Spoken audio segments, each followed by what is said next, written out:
Давайте теперь сейчас поговорим про бурдон. Если мы проговорили про подающую, ведущую ниточку, рабочую, это вискозный шелк или натуральный шелк.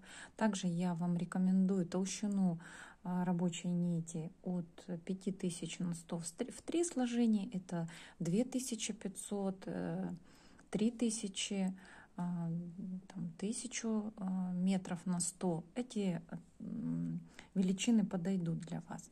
То для бурдона мы рассматриваем также разную вариативность. Вот мне эта вариативность больше понравилась у пеликана. Сколько брать нитей в сложении для бурдона?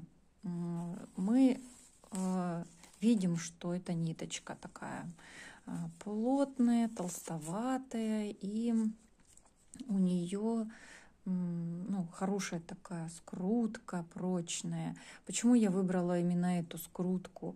Потому что будет тогда мотив и изделие стабильное. Мне хотелось, чтобы изделие было приятное, шелковистое, к телу прикладывалось очень комфортно, но и в то же время, чтобы оно было после того, как вы его постираете, в одной форме. Оно не сжималось, не расправлялось. То есть вы постирали, разложили, слегка расправили пальчиками, что я это делала. Мотивы легко сушатся. Единственное, вот бурдон внутри, он подольше сушится. Полиэстеровый и вискозный шелк, и обычный шелк, они очень быстро высыхают. А вот хлопковая ниточка внутри, она чуть подольше. То есть ей сутки на просыхание нужно. Ну, только благодаря тому, что кружево очень воздушное, бурдон просыхает легко. И ниточка вот в несколько сложений. Сколько же сложений делать для того, чтобы у нас бурдон был такой вот выразительный? Ну, сколько вот? Думала, пробовала методом экспериментов. Мне эта роза рождалась чудесным образом. Она давала различные дополнительные возможности для того, чтобы новые техники придумать в вязании на бурдоне, то есть разделенный бурдон, отложенный бурдон, бурдон в несколько сложений, бурдон тонкий. Вот видите, здесь разная толщина на бурдонах, на разных линиях окантовки лепестка. Я взяла за основу в 10 сложений. То есть вот мы берем 1, 2, 3, 4, 5 и вот так вот складываем ниточку, откладываем.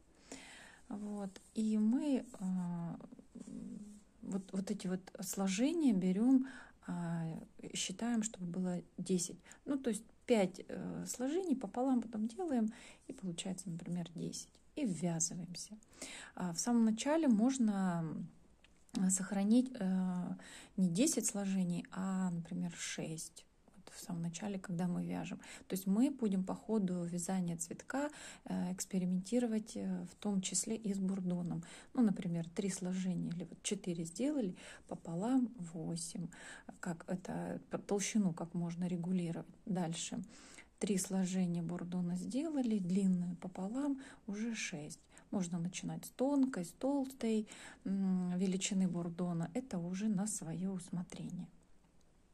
Обратите внимание на тот момент, когда вы будете регулировать длину бурдона. Ну вот многие говорят, какую длину бурдона взять, сколько мне ниток использовать. Я всегда начинаю с 1,5 метра, 1,5-2 метра. Вот всегда любой мотив. Бурдона мало не бывает. И на лепестках, на цветке я обязательно делала еще добавку бурдона. То есть у меня, если заканчивался, вы здесь его никак вообще не увидите, где у меня начинался и заканчивался бурдон. От слова вообще. Потому что технологию я вам покажу, и ни одной ниточки во всем изделии торчащей или вылетающей из мотива вы не увидите. Плюс ко всему, вот я сейчас изнаночную сторону показываю, я показываю вам это уже пришитые мотивы в одно полотно, как не одно на другое букет этот роз налегает, создается эффект букета, облачко из роз. И был такой комментарий